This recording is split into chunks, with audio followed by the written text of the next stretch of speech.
Napagkasunduan sa Bicameral Conference Committee na iurong sa October 13 ang parliamentary elections ng Bangsamoro Autonomous Region in Muslim Mindanao o BARMM. Ayon kay Senate President Cheese Escudero, yan ay para masigurong malinis at payapa ang pagsasagawa ng eleksyon doon. Napagkasunduan din sa BICAM meeting na i-extend muna ang termino ng kasalukuyang miyembro ng Bangsamoro Transition Authority.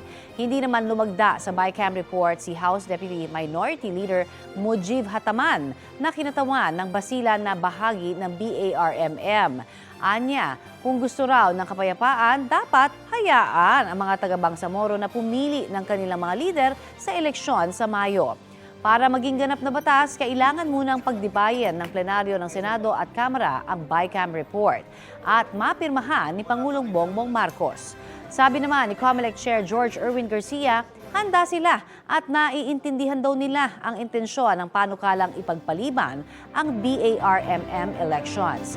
Kakailanganin daw ng 2.5 bilyong pisong pondo para sa hiwalay na automated BARMM elections.